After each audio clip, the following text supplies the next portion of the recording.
आदाब नाज़रीन, खबरनामे में आपका इस्तकबाल है। मैं हूं साइमा खान। सबसे पहले नजर हेडलाइंस पर। वज़ीर आज़म नरेंद्र मोदी आज अहमदाबाद में एक हाइब्रिड बैटरी इलेक्ट्रोड प्लांट का करेंगे इफ्तिताह। 100 ममालिक को बरामद की जाने वाली ई कारों को दिखाएंगे हरी झंडी।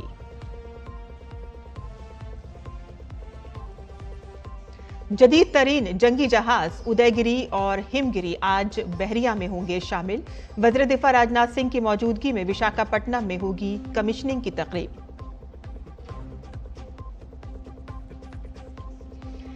हिमाचल प्रदेश के कुल्लू में शदीद बारिश की वजह से लैंडस्लाइडिंग। पंजाब में सैलाब की वजह से आज 3 अजला में स्कूल बंद। राजस्थान के कई अजला में सैलाब से निजाम जिंदगी दरहम बरहम। ट्रंप की पुतिन और जेलेंस्की से मुलाकात की पुरजोर अपील। कहा कि मुलाकात का अब दोनों रहनुमाओं पर है इन्हिसार। मीटिंग के लिए 1 से 2 हफ्ते का वक्त है दरकार। और स्टार शटलर पीवी सिंधु आज से वर्ल्ड बैडमिंटन चैंपियनशिप में अपनी मुहिम का करेंगे आगाज। सिंधु को दूसरी बार आलमी खिताब जीतने का चैलेंज है दरपेश।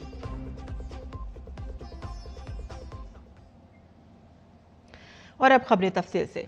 वज़ीर आज़म नरेंद्र मोदी ने अहमदाबाद में एक बार फिर से छोटे कारोबारियों, किसानों, मवेशी परवरों और छोटे दुकानदारों के मफादात के तहफ़्फ़ुज़ के लिए अपने अज़्म का इयादा किया।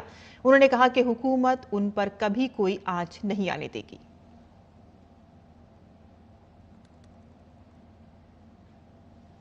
वज़ीर आज़म नरेंद्र मोदी के दौरा गुजरात का आज दूसरा दिन है। वज़ीर आज़म मोदी आज अहमदाबाद के हंसलपुर में वाक़ TDS lithium ion battery plant में हाइब्रिड बैटरी इलेक्ट्रोड के मकामी प्रोडक्शन की शुरुआत के साथ ही भारत के बैटरी इकोसिस्टम के अगले मरहले का इफ्तिताह करेंगे। तोशिबा, डेंसो और सुजुकी का ये प्लांट घरेलू मैन्युफैक्चरिंग और शफाफ तवानाई की जदीद जिद्दत को फरोग़ देगा और इसके साथ ही अब 80% से ज्यादा बैटरियां भारत में तैयार की जाएंगी। और इसके अलावा वज़ीर आज़म मोदी हंसलपुर में सुजुकी मोटर प्लांट में बैटरी इलेक्ट्रिक गाड़ी ई विटारा का भी इफ्तिताह करेंगे और हरी झंडी दिखाएंगे। भारत में बनी ये बैटरी इलेक्ट्रिक गाड़ियां 100 से ज्यादा ममालिक को बरामद की जाएंगी, जिनमें यूरोप और जापान जैसे जदीद बाजार भी शामिल हैं। और इस कामयाबी के साथ ही भारत अब सुजुकी की इलेक्ट्रिक गाड़ियों का आलमी मैन्युफैक्चरिंग मरकज बन जाएगा। इन 2 तारीखी तरक्याती कामों के इफ्तिताह के साथ ही भारत ग्रीन ट्रांसपोर्टेशन के आलमी मरकज के तौर पर भी उभरेगा। नीज ये पहल मेक इन इंडिया और आत्मनिर्भर भारत के तई वज़ीर आज़म के अज़्म को भी आगे बढ़ाने में मददगार साबित होगी। वज़ीर आज़म नरेंद्र मोदी ने अपने गुजरात दौरे के पहले दिन अहम तरक्याती मंसूबों का तोहफा दिया और इस मौके पर वज़ीर आज़म ने अहमदाबाद में 5,400 करोड़ रुपए के तरक्याती मंसूबों का इफ्तिताह और संग बुनियाद रखा। वज़ीर आज़म नरेंद्र मोदी गुजरात के 2 रोज़ा दौरे पर अहमदाबाद पहुंचे तो उनका इस्तकबाल काफी यादगार रहा। पीएम के पुरतपाक खैर मकदम के लिए सड़कों पर लोगों की बड़ी तादाद जमा थी। पूरी फिजा मोदी के नारों से गूंज उठी।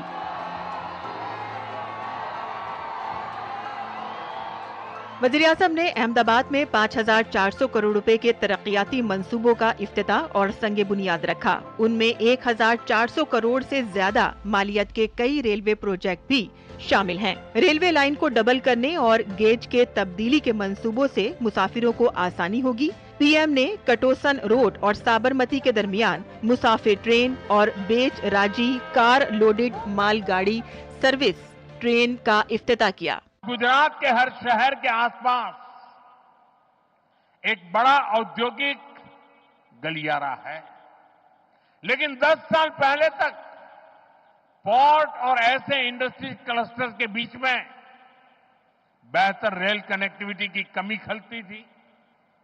आपने 2014 में मुझे दिल्ली भेजा तो मैंने गुजरात की समस्या को भी दूर करने का काम शुरू किया। 11 सालों में करीब 3,000 किलोमीटर लंबे नए रेल ट्रैक गुजरात में बिछाए गए हैं। गुजरात में रेलवे के पूरे नेटवर्क का 100% बिजलीकरण हो चुका है।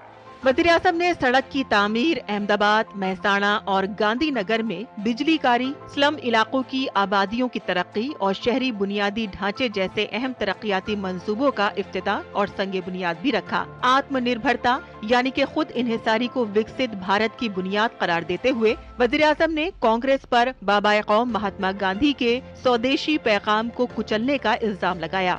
वज़ीर-ए-आज़म ने अहले वतन से मुल्क में बनी मसनूआत को अपनाने की पुरजोर अपील की। घर की साज सज्जा के लिए जो भी सामान हो, मेड इन इंडिया हो। यार दोस्तों को गिफ्ट के लिए कुछ देना है, उपहार वही जो भारत में बना हो, भारत के लोगों द्वारा बनाया गया हो। और मैं विशेष रूप से दुकानदार भाई बहनों को कहना चाहता हूं, व्यापारियों से कहना चाहता हूं, इस देश को आगे बढ़ाने में आप बहुत बड़ा योगदान कर सकते हैं। आप तय कर लीजिए, विदेशी माल नहीं बेचेंगे। वज़ीर-ए-आज़म ने अहमदाबाद वेस्ट में स्टाम्प और रजिस्ट्रेशन की नई इमारत और गांधीनगर में रियासती सतह के डेटा स्टोरेज सेंटर का भी संग बुनियाद रखा। मुल्क की बढ़ती हुई दिफाई सलाहियतों का जिक्र करते हुए वज़ीर-ए-आज़म ने ऑपरेशन सिंदूर की हुसूलियाबियों की सताइश की। અને સેંકડો કિલોમીટર અંદર જઈને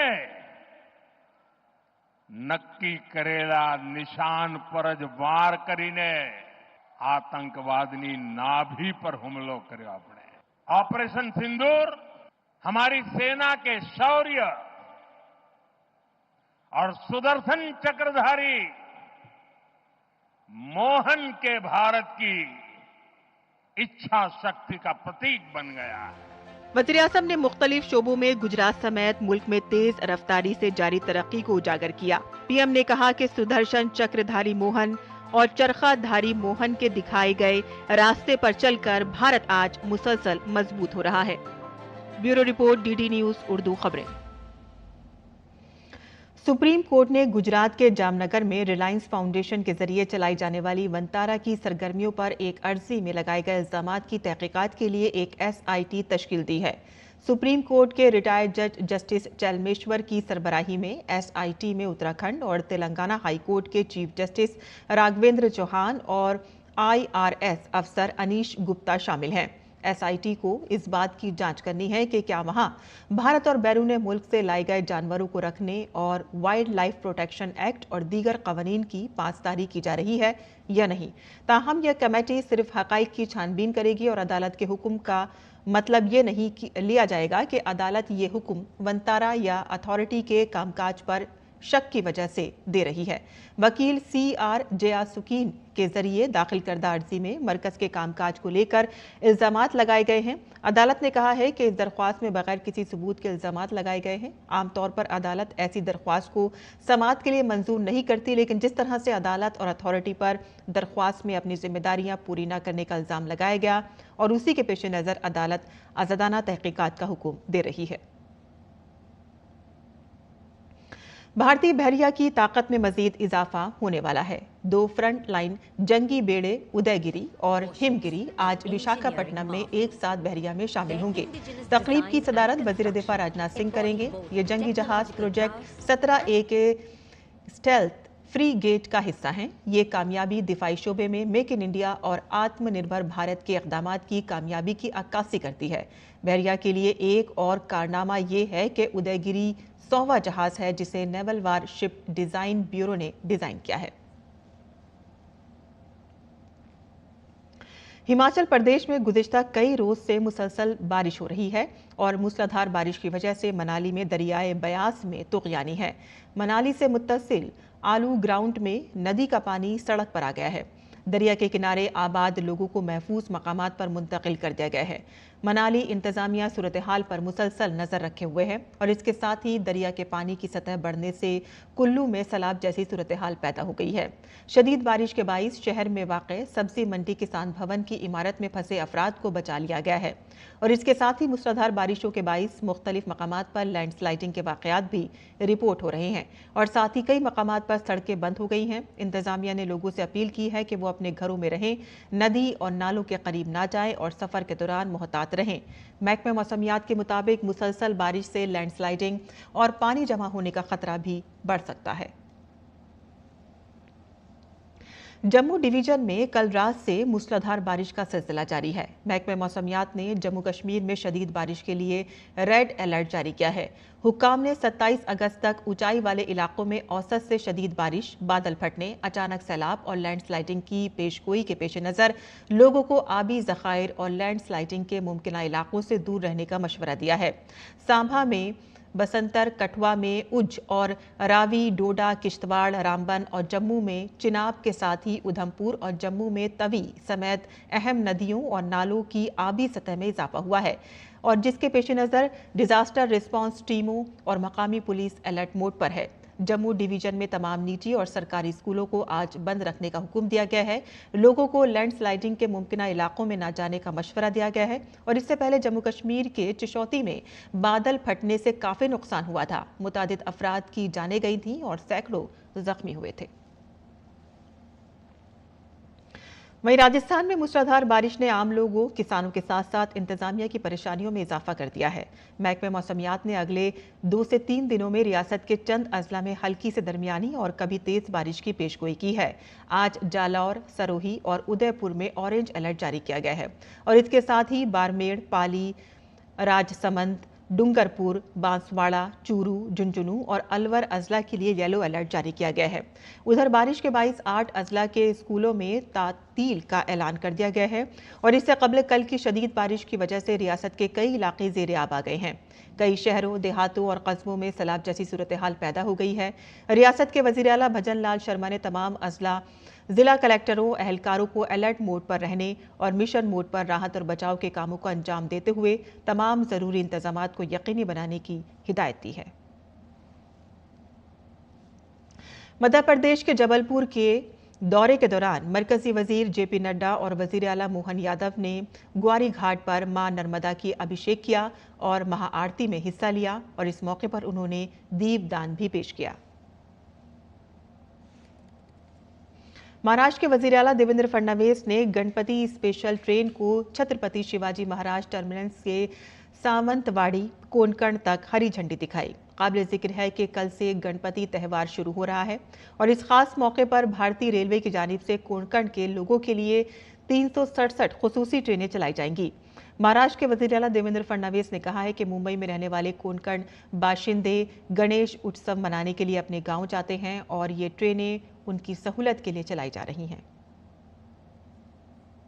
मुंबई में बसने वाले जितने कोंकणवासी लोग हैं वे गणेश पर्व पर गणपति उत्सव में अपने गांव जाते ही हैं और चाहे कितनी तकलीफ हो वो वहां पहुंचते हैं। इसलिए पिछले कुछ वर्षों में भारतीय जनता पार्टी की ओर से और महायुति की सरकार की ओर से और मोदी सरकार की ओर से भी हम लोगों ने कई अच्छे उपक्रम हाथ में लिए हैं। इस साल हमारे मोदी जी के और अश्विनी वैष्णव जी के आशीर्वाद से 367 ट्रेन्स, स्पेशल ट्रेन्स कोंकण वासियों को हमने दी है। पाकिस्तानी निजात ब्रेंट वेंटलियन क्रिस्टो का भारतीय शहरियत हासिल करने का 19 साल इंतजार उस वक्त खत्म हुआ कि जब गोवा के वजीर आला प्रमोद सावंत ने उन्हें शहरियत का सर्टिफिकेट दिया और इसके साथ ही वो शहरियत तरमीमी एक्ट के तहत ये दर्जा हासिल करने वाले रियासत के तीसरे शख्स बन गए हैं। वो पोरबोरियम में वाक़ रियासती सेक्रेटेरिएट में मुनक़िद तकरीब में अपने पूरे कुनबे के साथ वहां मौजूद थे। 26वें करगिल विजय दिवस के खुसूसी आउटरीच प्रोग्राम के एक हिस्से के तौर पर तमिलनाडु के तिरुचिरापल्ली में भारतीय फौज की एक टीम ने शहीद मेजर एम सिरवानन के अहले खाना से मुलाकात की, जिन्होंने करगिल जंग के दौरान अपनी अपनी जान का नजराना पेश किया था। भारतीय फौज की जानिब से आउट माउंटेन डिवीजन KGOC की जानिब से एक यादगारी और जाती खत पेश किया गया। बिहार के सहरसा जिले के भिलाही गांव में वाक़े एक पुल सैलाब की वजह से गिर गया। सहरसा के DM दीपेश कुमार ने बताया है कि सिलसिले में तामीराती महकमे के एग्जीक्यूटिव इंजीनियर से बात की गई है, तो वहीं महकमे से तहकीकाती टीम पहुंच गई है। दूसरी तरफ तहकीकाती टीम की रिपोर्ट का अभी इंतजार है। रिपोर्ट मिलने के बाद नजरसानी शुदा तखमीना तैयार करके दोबारा काम शुरू किया जाएगा। दिल्ली के विज्ञान भवन में 26 से 28 अगस्त तक 3 दिन तक आरएसएस का एक लेक्चर सीरीज प्रोग्राम मुनक्किद किया जाएगा। इस प्रोग्राम में आरएसएस के सरबराह मोहन भागवत मौजूद होंगे। आरएसएस के पब्लिसिटी चीफ सुनील अंबेकर ने बताया है कि 26, 27 और 28 को आरएसएस के सरबराह मोहन भागवत तंजीम के 100 साल के मौके पर दिल्ली के विज्ञान भवन में संघ के सफर के 100 बरस नई बुलंदियों के मौजू पर तबादला ख्याल करेंगे और इस डायलॉग प्रोग्राम में मुआशरे के मुख्तलिफ शोबों से मुंसलिक सरकर्दा शख्सियात को मदऊ किया गया है। काबिल जिक्र है कि संघ की 100 साला तकरीबात का आगाज नागपुर में विजय दशमी त्यौहार से होगा। आरएसएस का शताब्दी वर्ष होने जा रहा है और आगामी 2 अक्टूबर विजयादशमी से शताब्दी वर्ष प्रारंभ होगा। इस शताब्दी वर्ष को ध्यान में रखकर संघ के द्वारा समाज तक अपने विचारों को पहुंचाने के उद्देश्य से एक विशेष आयोजन दिल्ली में हो रहा है। ये परम पूजनीय सरसंघ चालक जी के साथ आगामी 26, 27, 28 अगस्त को संवाद कार्यक्रम आयोजित हो रहा है, जिसमें समाज के बहुत महत्वपूर्ण व्यक्तियों को आमंत्रित कर रहे हैं। ये संवाद पूरे देश के सामने लाइव रहेगा और स्वाभाविक रूप से देश के महत्वपूर्ण विषयों के बारे में भी वो बात करेंगे। नाज़रीन, पेश है दिल्ली से शाया होने वाले उर्दू अखबारात का मुख्तसर जायजा।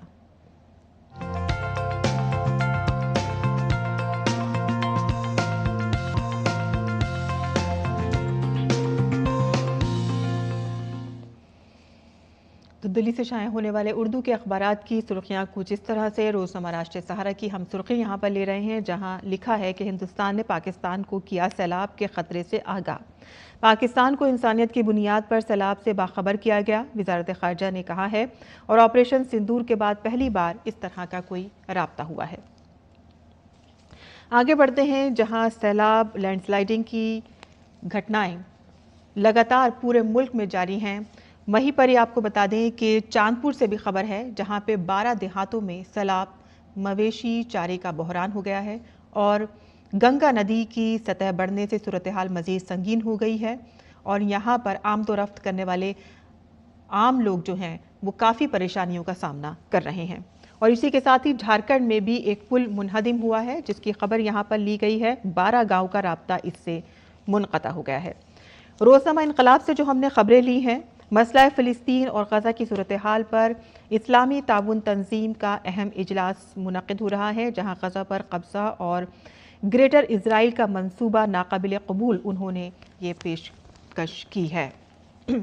आगे बढ़ते हैं, जहाँ लगातार इज़राइल के हमले जारी हैं गज़ा पर और इसी के हवाले से यहाँ पर जिस तरह से सहाफ़ियों को निशाना बनाकर उनको कत्ल किया जा रहा है और वो जाबहक हो रहे हैं, उसी की जानिब से ये खबर यहाँ पर लगाई गई है। इससे पहले भी हमने कुछ ही दिन पहले खबर शाया हुई थी अखबार में, जो हमने पढ़ी थी, जिसमें 5 सहाफ़ियों के मरने की खबर थी। अब और मज़ीद 5 सहाफ़ियों की यहाँ पर खबर आई है, जहाँ इजराइल हमले में 5 सहाफ़ियों समेत अब ये कुल तादाद जो है वो 20 हो गई है। तो 20 सहाफ़ी इस हमले में जाबहक हो चुके हैं। तो ये थी अखबारात की सुर्खियां जो हमने आपके लिए चुनी थी। और आगे बढ़ते हैं, कुछ मज़ीद बैनुल-अक़वामी खबरें भी जान लेते हैं, जहां अमेरिकी सदर डोनाल्ड ट्रंप ने फेडरल रिजर्व की गवर्नर लीजा कुक को उनके ओहदे से बर्खास्त कर दिया है। उन्होंने ये मालूमात अपने सोशल मीडिया प्लेटफॉर्म ट्रुथ पर शेयर की। लीजा कुक को 2022 में उस वक्त के अमेरिकी सदर जो बाइडन ने तैनात किया था। ट्रंप ने कहा है कि लीजा कुक को फेडरल रिजर्व के बोर्ड ऑफ गवर्नर के ओहदे से फौरी तौर पर हटाया जा रहा है। काबिल जिक्र है कि हाल ही में लीजा कुक पर होम लोन में धोखाधड़ी का इल्ज़ाम लगाया गया था। तो वहीं 20 अगस्त को इस मामले से मुताल्लिक़ महकमा इंसाफ को क्रिमिनल रेफरल भेजा गया था। अमेरिकी सदर डोनाल्ड ट्रंप ने पुतिन और ज़ेलेंस्की से मुलाकात करने की अपील की है। ट्रंप ने कहा है कि ये मुलाकात दोनों रहनुमाओं पर मुनहसिर है और दोनों रहनुमाओं ने ट्रंप की मौजूदगी में इसमें दिलचस्पी जाहिर की है। दरअसल प्रेस कॉन्फ्रेंस के दौरान ट्रंप रूसी सदर व्लादिमीर पुतिन के साथ अपनी हालिया मुलाकात से मुतालिक सवालों के जवाब दे रहे थे और एक सवाल के जवाब में ट्रंप ने वाज़ेह किया है कि रूसी सदर पुतिन अब ज़ेलेंस्की से ज़ाती तौर पर मुलाकात के हक में नहीं है क्योंकि उन्हें ज़ेलेंस्की पसंद नहीं है। ट्रंप ने कहा कि अमेरिका इस मुलाकात के लिए 1 से 2 हफ्ते इंतजार करेगा। भारतीय shooter Neeru Dhanda Asian shooting championship 2025 में भारत के खाते में 2 गोल्ड मेडल शामिल करने में कामयाब हो गई। कजाकिस्तान में जारी एशियन शूटिंग चैंपियनशिप में नीरू ने खवातीन के ट्रैप के इनफरादी खिताब जीता और फिर आशिमा अहलावत और प्रीति राजक के साथ मिलकर टीम शूटिंग में भी गोल्ड मेडल जीता। काबिल जिक्र है कि भारत ने अब तक मुकाबले में 28 गोल्ड समेत कुल 50 तमगे जीते हैं। 2 बार की ओलंपिक तमगा जीतने वाली भारत की पीवी सिंधु आज BWF आलमी चैंपियनशिप में अपनी मुहिम का आगाज करेंगी। सिंधु का मुकाबला पहले दौर में बुल्गारिया की कालोयाना नलबाटोवा से होगा और साबिक आलमी नंबर 1 सर्बिया के नोवाक जोकोविच ने साल के चौथे ग्रैंड स्लैम US ओपन में फतह के साथ अपनी मुहिम का आगाज किया है। जोकोविच ने पहले राउंड में अमेरिका के खिलाड़ी को 6-1, 7-6, 2-6 से शिकस्त दी और 4 बार US ओपन जीतने वाले जोकोविच का मुकाबला 25वें ग्रैंड स्लैम खिताब को जीतने का है।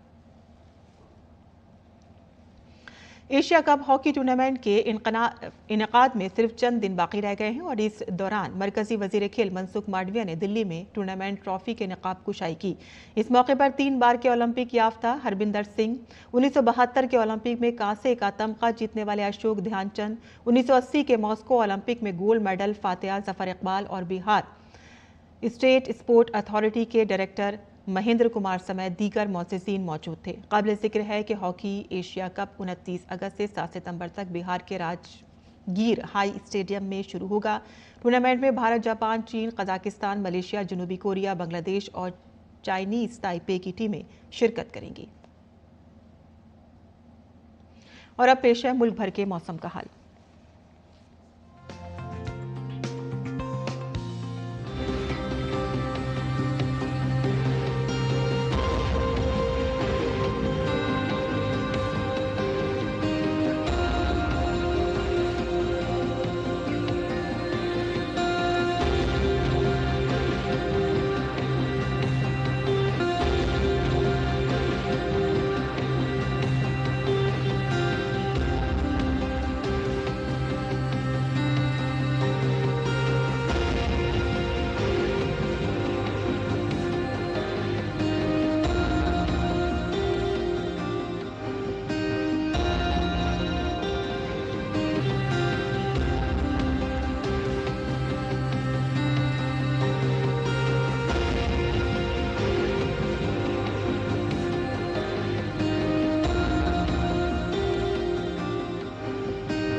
और इसी के साथ ही हमारा खबरनामा यहीं खत्म होता है। हमारी पूरी टीम को इजाजत दें। आदाब।